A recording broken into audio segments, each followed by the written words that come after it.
lot of money, but they had a lot of love. And when Dave was just a little boy, his adoptive mother died. And his father was on such hard times. He had to work all these jobs and salesman jobs and travel. So little Dave was raised mostly by his adopted father's mother, his grandmother.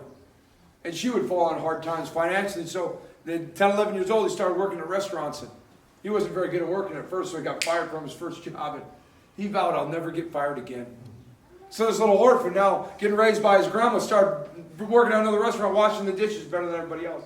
Coming in early, sweeping and mopping and washing all the windows. He's not going to get fired. He's going to outwork everybody. And the owner took notice and said, hey, Dave, you're a pretty good worker. I'll give you a promotion. You can work the cash. You can work the cook line. I'll start giving you. As he got a little bit older, he had to drop out of school, and he always regretted not getting a better education, but it's what his family needed.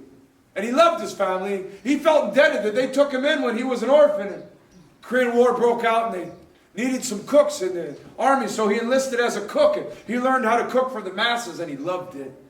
After the war ended, he came back and worked for that restaurant for a time. There was another celebrity in the making named Colonel Sanders, and he started these KFC restaurants.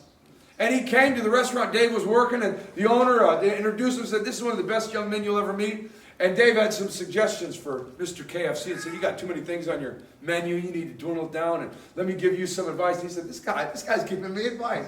I like this guy. And he put Dave in charge of a couple of his restaurants. He started making some better money. And by then he had a wife and he had a daughter named Wendy. And he said, I want to start my own restaurant. I'm going to name it after my daughter, Wendy's.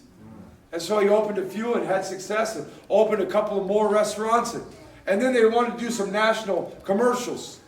And so they tried different pitches that nobody thought were funny. They weren't that good. You remember back then there was that lady that was like, where's the beef, you know? Yeah. And then what's the rest of the commercial? Dave Thomas took that line and goes, here's the beef, you know? And he started more than 900 commercials.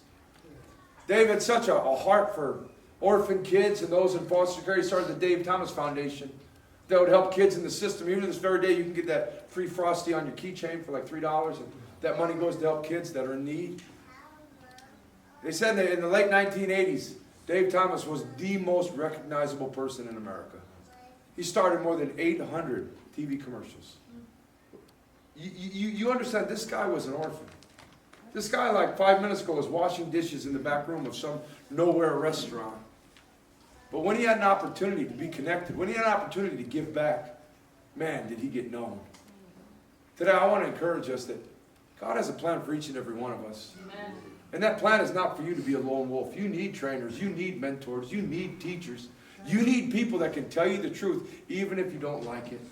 You need father figures and mother figures in your life. And those of us that have those roles, we need to be very cautious because God is going to judge us double for how we treat these kids. Amen.